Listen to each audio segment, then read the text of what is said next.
What's going on, everybody, and welcome back to another episode of the interview series. If you are enjoying this series, please do not forget to subscribe if you haven't already. What are you doing? Why are you watching this series if you haven't subscribed yet? But it happens. It happens. Don't let it be you. And really, this question is something that I'm going to answer it not in the way that my field is currently working. I'm going to answer this one more based off of people that are trying to get into this industry, because I feel like if you don't have an understanding of what this is, then you're going to have a tough time trying to figure out your own answer for this question. So the question is, how would you manage the territory? And if you're, just now getting in and you're trying to get an entry-level role, an associate role, and you don't really have a sales background, how are you going to answer that question? So I'm going to kind of give you some guidance on how I would answer the question just based off of my background, but ways that you would be able to gather this information anyway. I would typically start off with, in the sense, again, guys, we're pretending that I'm going for an associate role right now. I would say the unfortunate nature of these roles is obviously you're going to have to get credentialed, and there's going to be some trainings and stuff that I'm going to have to focus on right out of the gates.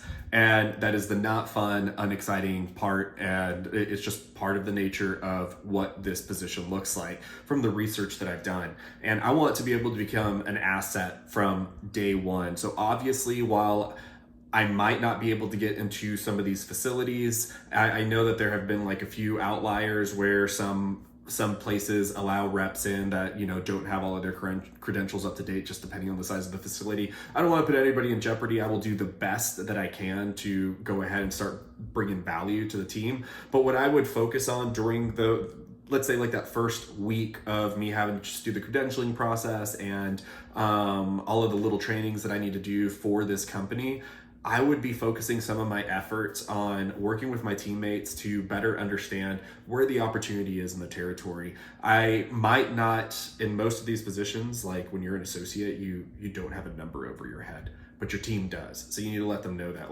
While I may not have a number over my head, I know my counterparts do. And I want to make sure that they are hitting their goals, because if they hit their goals, that means I'm hitting my goals. And that means that the territory is growing and there's going to be more opportunity for everybody. So what I want to do right out of the gates from the very beginning is start sitting down with them to understand what their goal is. If they have a certain number that they have to hit in, whether it be per quarter, per trimester, if it's just a yearly goal, I want to know what that number is so that I know what I need to do to help guide anything that I can do within my power to reach that goal.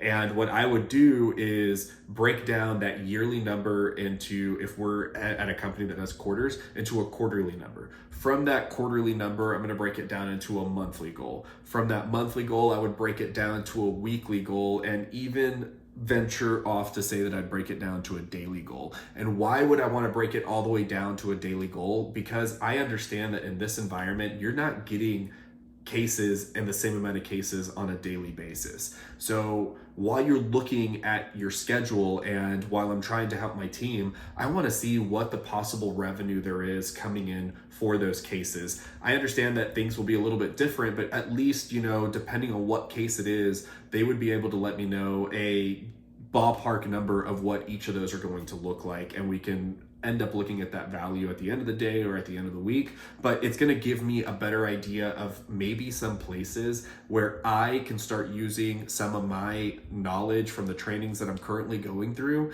to maybe upsell something, look for some products that possibly would work within that environment, and play the new card, ask some questions to the physicians for the cases that I am covering, and ask, hey, is this not something that would benefit the patient? I would just love to learn what your idea is on why this product would be beneficial, and kind of gauging their interest, because a lot of times what ends up happening is, while my counterparts are covering all these other cases, maybe I can find a couple of cracks for some opportunity that we're missing. And if we had less cases on one day or for that week, what can we do to regenerate that missed revenue the following week? So that is how I would manage my territory and be a positive asset to the team. Is I want to come in and not just be the person that's picking up and dropping off sets everywhere. I understand that that's going to be one of the biggest roles of the job, but that's not just my job. My job is to learn. My job is to find opportunities to possibly see something that one of my counterparts missed when I'm going in and picking up a set somewhere,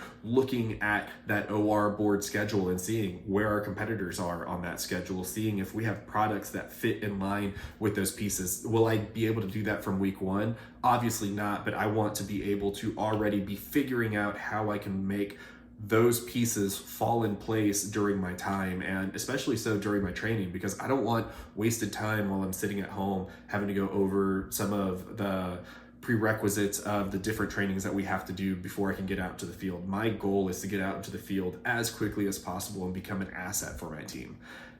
I would answer it in some manner like that, because the purpose of an associate is exactly that. It is to pick up, drop off sets, kind of be the mule, the donkey of the territory, to do all the grunt work that, not that the senior reps aren't doing, because they are going to be doing a lot of that as well, but you're going to pick up the bulk of it. So how can you be an asset if all you're doing is picking up and dropping off sets? Like, while that's helpful and that's great and everything, if I was your senior rep, I would be asking you, hey, so what did you see out there that we could capture?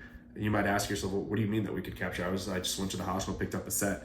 There you go. When you went to that hospital, why did you not walk in front of the OR board, take a look at it if you could, take a quick picture, something, and figure out where we are missing some volume, where one of our doctors is using somebody else compared to us. So if you're going in and you're using that knowledge that I'm just giving to you guys right now, like if you use those aspects to the interview process, you're going to be further ahead than most people that are just going in assuming that an associate role is exactly what it is, which is just a set runner doing all the grunt work and whatever is needed, because you don't need sales experience to do that job. Like, you really don't. So they're hiring a lot of people that don't have sales experience, but if you can start figuring out how you can break down what your quota looks like, it's not going to be your quota, it'll be your partner's quota.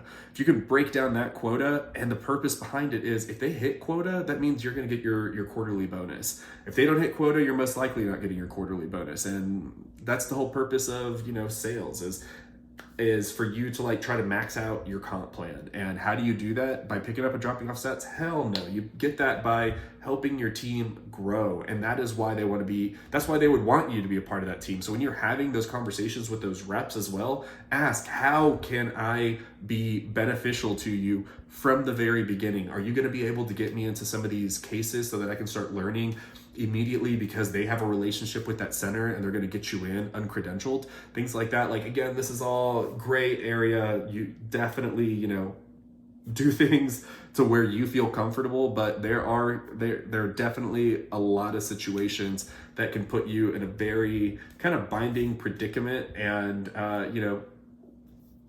what's the term? Wade through those waters, tread through those waters, however you feel, is gonna be beneficial for you and the team.